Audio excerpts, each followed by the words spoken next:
My 48 female sister Caroline, 45, has spent the past 20 years bragging that because she's 10 years younger than her husband Ethan, 55, by the time she hits 40 plus, Ethan's drive will have plummeted too low to pursue others, and the 20-somethings won't want to date men past 35.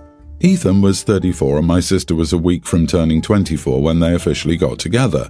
At the time, 34-year-old Ethan was a newly minted senior VP with a 35-year-old wife, Emma, and a preschool-age daughter.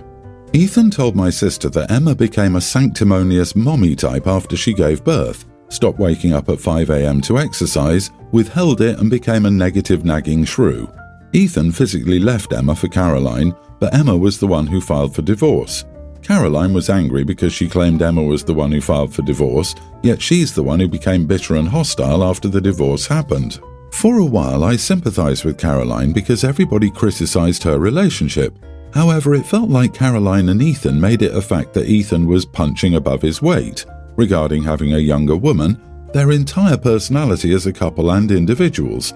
I think it's because Ethan was poor into his early 20s and said he thought the best he could ever do was the sort of attractive after a few beers truck stop waitress. Back then it was much easier for somebody with no connections to rise, and Ethan did.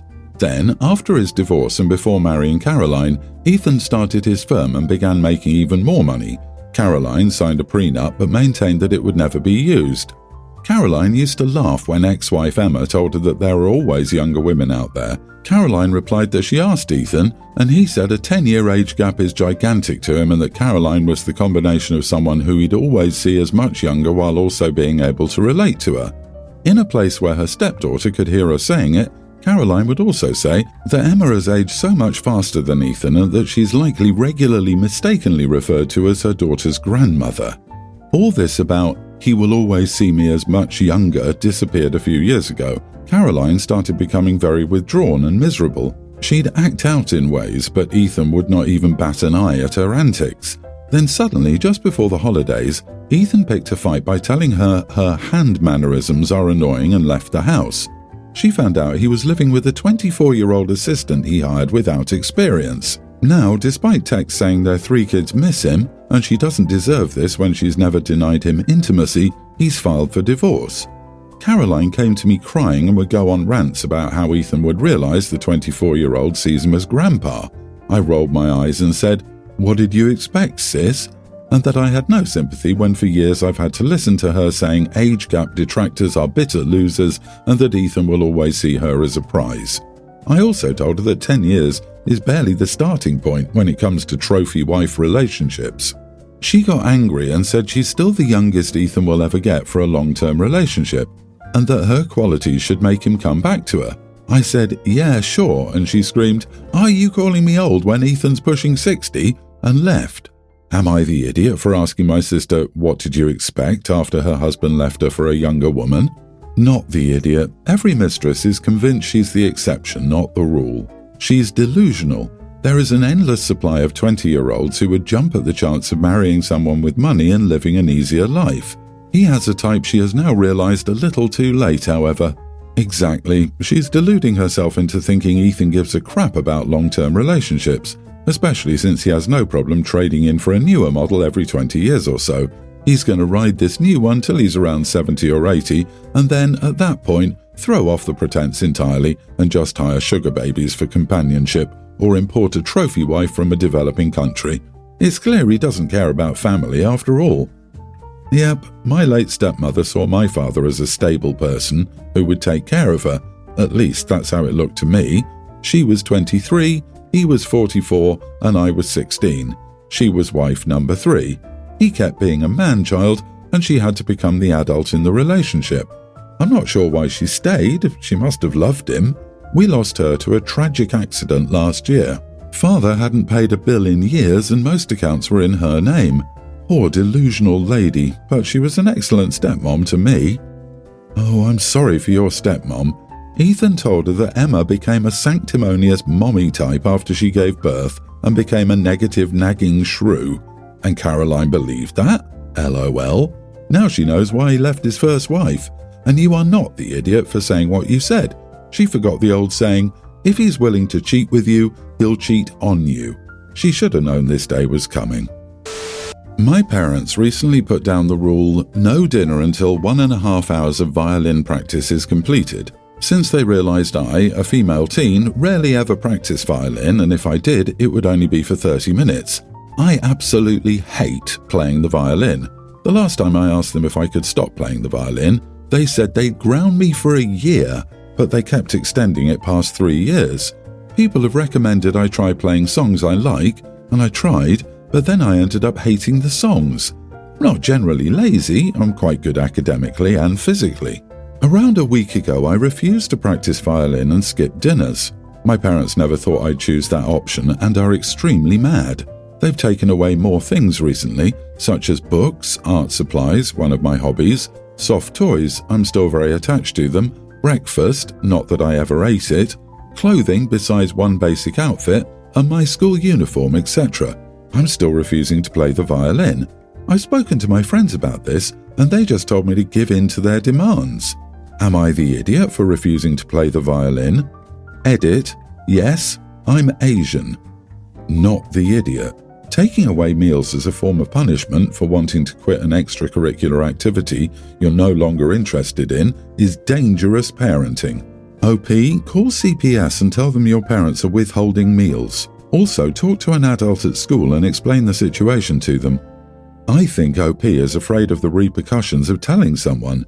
If CPS comes to investigate, parents put on their best behaviour and OP is not immediately taken out of the home. There will be a wrath rained down once the CPS is gone. Coming from a similarly abusive Asian home, that's why I was afraid and clenched my teeth till I was 22 to move out, and then go no contact.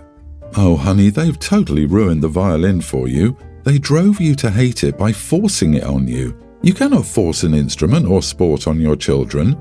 The role of the parent is to provide opportunities for music, sports, dance, etc., and then encourage their child if they decide to take it up. Forcing a child to participate is the quickest way to kill any interest for life. It's horrible what they're doing and punishing you like that. Music has to be a choice, a personal one. Something you love and look forward to. It's not torture. I'm so sorry, they are despicable. A female 25 have an older sister 28. We're both married, my husband is 28 and hers is male 29ish. She married her husband while I was in college, right around when I met my husband 5 years ago.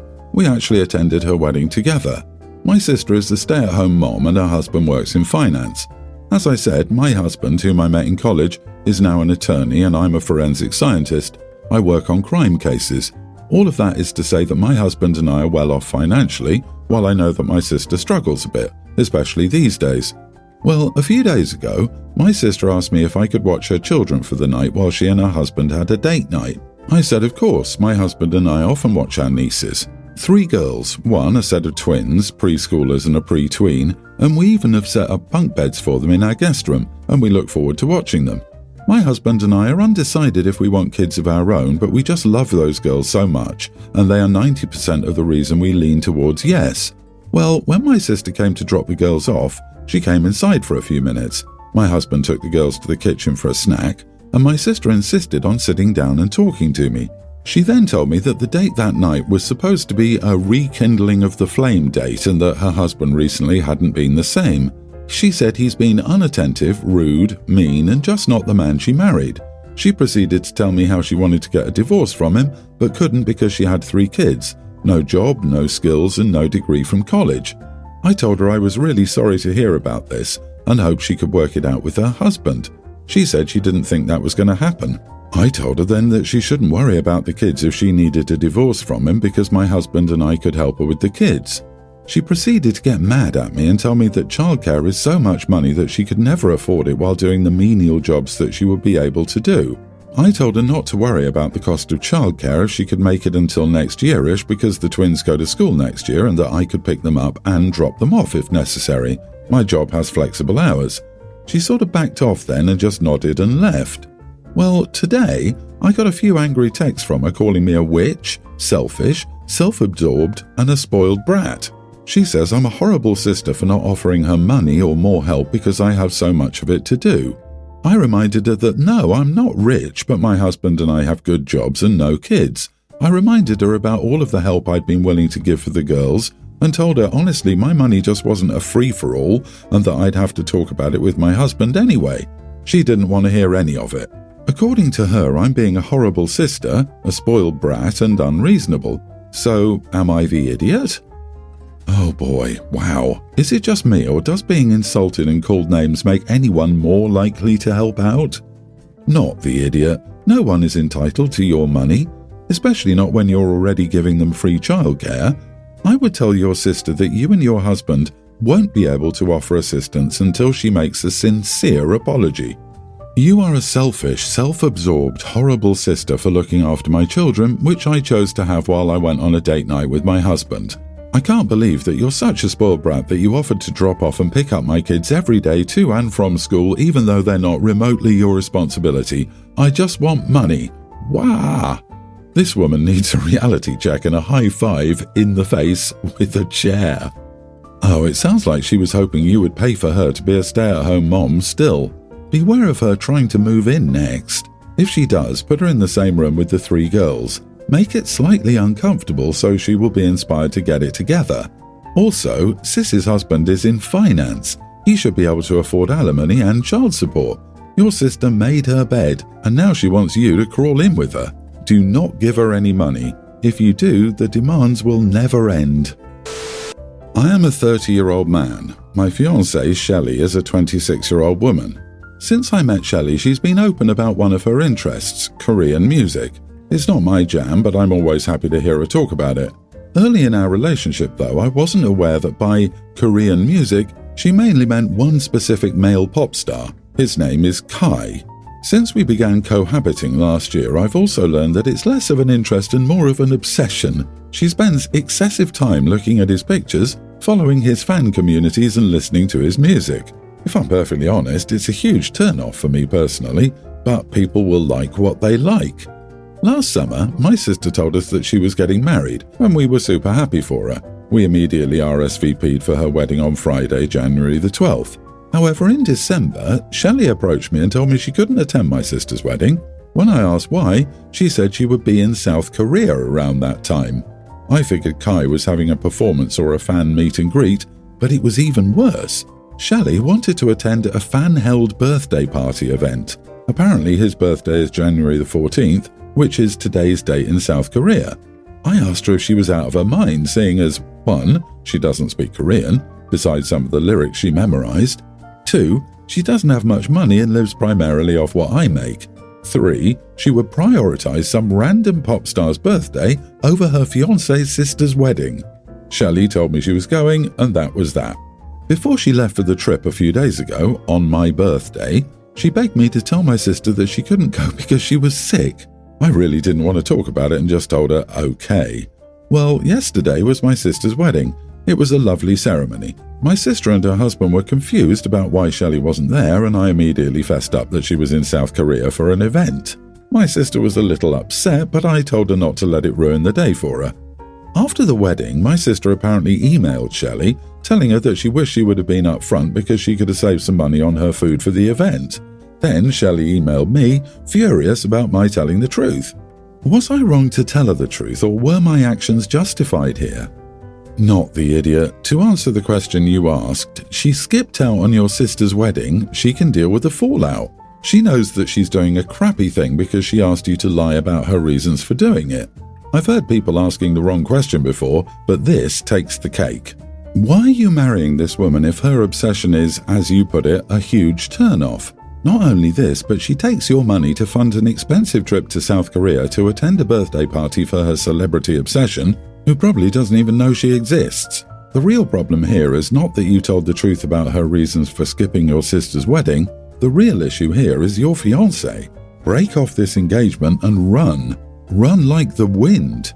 Flying to South Korea to participate in a celeb's birthday party when they're not even there and maybe don't even know it's happening?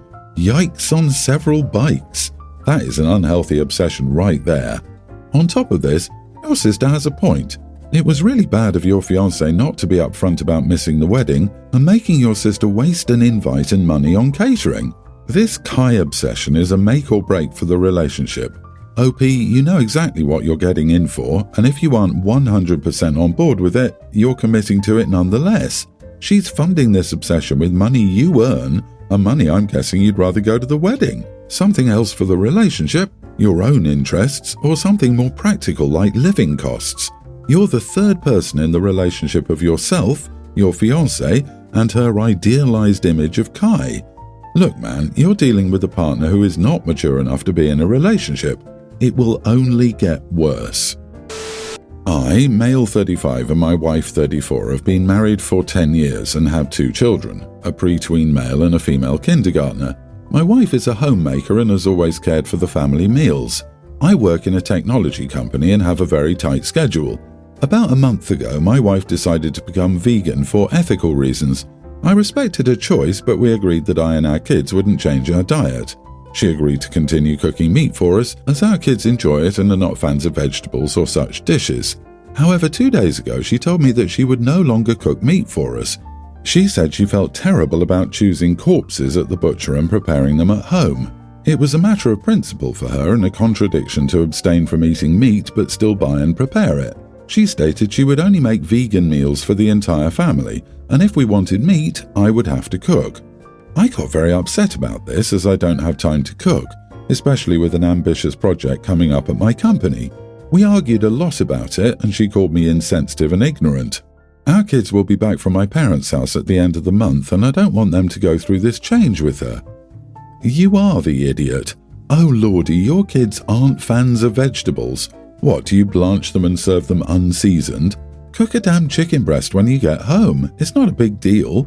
You can do crock-pot meals or takeout. You don't have to spend much time on this. Let the kids choose what they want to eat instead of making them collateral damage in the family food war. Also, can you trade a chore with her? She does what you usually do and you start meal prepping for you and the kids. You could even just cook the meat portion of the meal.